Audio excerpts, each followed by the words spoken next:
हमें अपने प्रत्येक कार्य का कोई फल प्राप्त करने की आशा होती है ना। जब वो फल नहीं मिलता और कार्य अधूरा छोड़ना पड़ता है तो उसे हम असफलता कहते हैं। किंतु असफलता का वास्तव में अर्थ क्या है?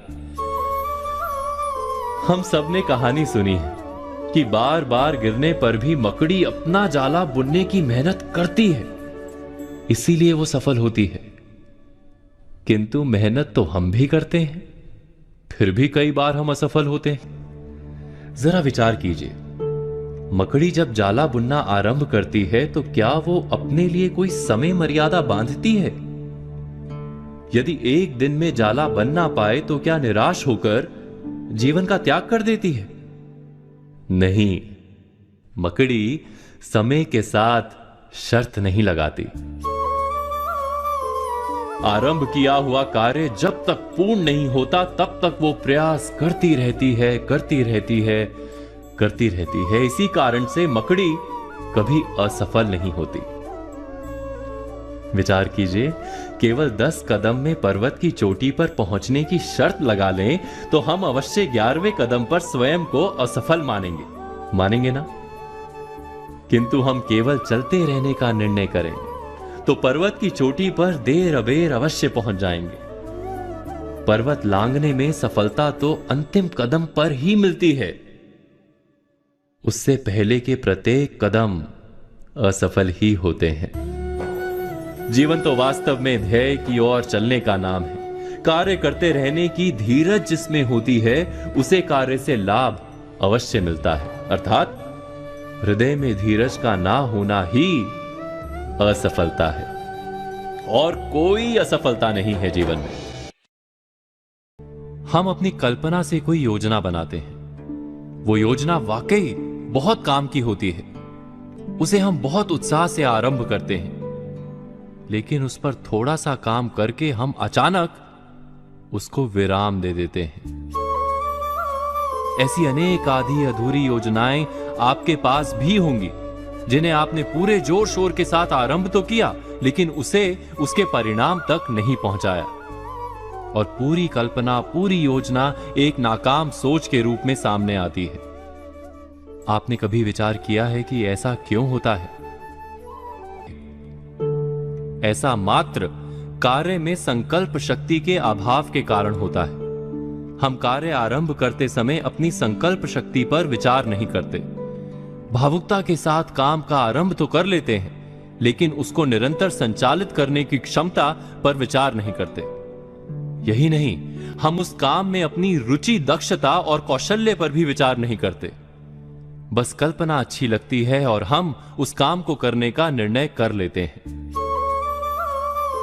ऐसा जब जब और जहां जहां होगा, कार्य अधूरा छूटेगा ही, क्योंकि कार्य वहीं पूर्ण होता है जहां कौशल्य पूर्ण लगन, तब पूर्ण रुचि और संकल्प शक्ति का सही मेल हो।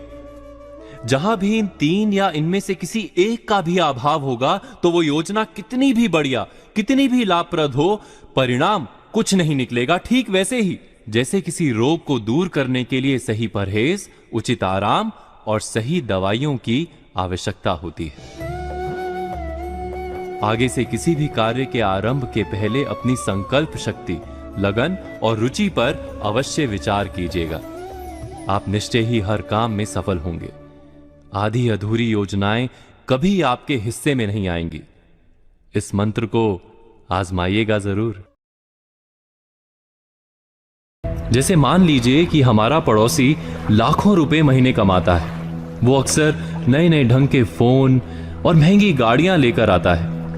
हम उसके बराबर की आमदनी नहीं करते, लेकिन हमारे मन में उसे ये दिखाने की लालसा जागती है कि हम तुमसे कम नहीं हैं। हम उसकी तरह की घड़ियां और फोन खरीदने निकल पड़ते हैं। हम कभी नहीं सोचते कि जाने अनजाने हमें दिखावे या आडंबर की महाघातक बीमारी ने चपेट में ले लिया है। क्या आपने कभी इस दिखावे के बारे में सोचा है? ये दिखावा और कुछ नहीं, एक मानसिक बीमारी है। हमने अक्सर समझदार लोगों को इसके फंदे में पड़ते पाया है।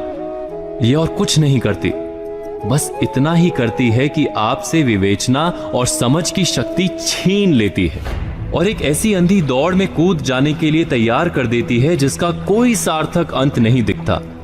मैं एक उदाहरण देता हूं। आपकी आमदनी लगभग 1 लाख रुपए महीने है, लेकिन आपके एक पड़ोसी की आमदनी 5 लाख रुपए महीने है और आपका पड़ोसी हर महीने लाख रुपए का दिखावटी सामान खरीदता है, हर हफ्ते महंगे होटलों में खाना खाता है। आप बिना विचार किए देखा देखी या आडंबर के जाल में आकर अपने पड़ोसी की राह चल निकलते हैं। उनकी नकल में आप यहीं नहीं रुकते, बल्कि साधारण तरीके से रेल की यात्रा ना करके हवाई यात्रा करने लगते हैं। आप अपनी आमदनी और अपने खर्च के अनुपात को भूलकर केवल पड़ोसी के खर्च की प्रतियोगिता पर उतर आते हैं और आडंबर को ध्यान में रखते हैं। आप वैसे ही जीना चाहते हैं जैसे पड़ोसी या संबंधी जीते हैं। महीने 2 महीने या 3 महीने के बाद होने वाली आपकी उलझन का हर कोई सरलता से अंदाजा लगा सकता है। ऐसा नहीं कि आप दिखावे की इस जंजाल से बच नहीं सकते। बस पड़ोसी या संबंधी क्या खरीद रहे हैं, इस पर ध्यान देने के स्थान पर आप इस पर ध्यान दें कि उनकी खरीद के पीछे कितना उनका धन बल है और कितना आडंबर। एक बार अगर आपने सरल गणित को समझ लिया तो जीवन में आप कभी भी किसी तरह के आडंबर के खेल में नहीं फंसेंगे। अक्सर लोग अपने आसपास की स्थितियों से असंतुष्ट होते हैं। लोगों को घट रही घटनाओं से बहुत सारी शिकायतें रहती हैं। जिसे देखो वही कहता मिल जाएगा कि ना जाने ये सब क्या हो रहा है।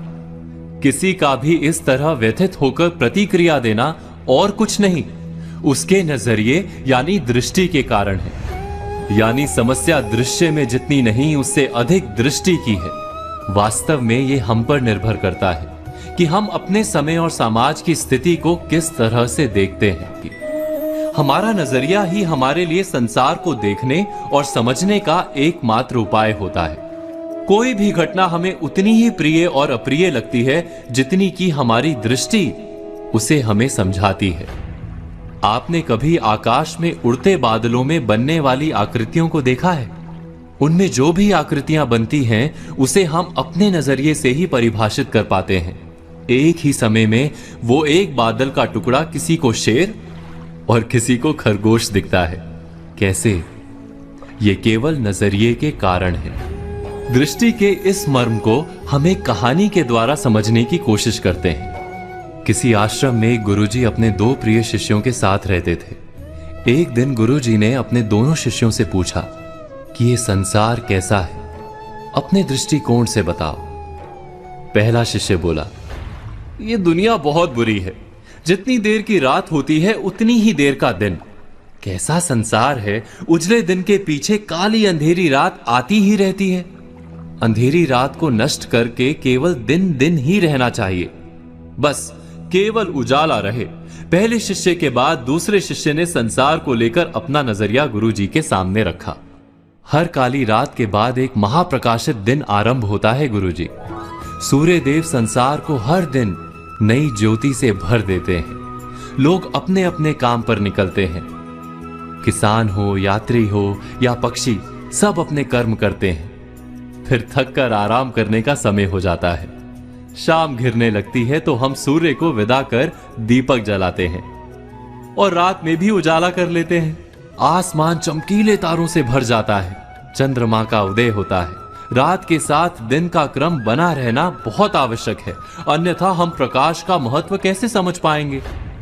गुरुदेव ने दोनों के नजरिए को समझा। संसार वही एक है। हम इसे कैसे देखते हैं उस पर निर्भर करता है। जो अंधकार को अधिक देखेगा उसे अंधकार अधिक दिखेगा।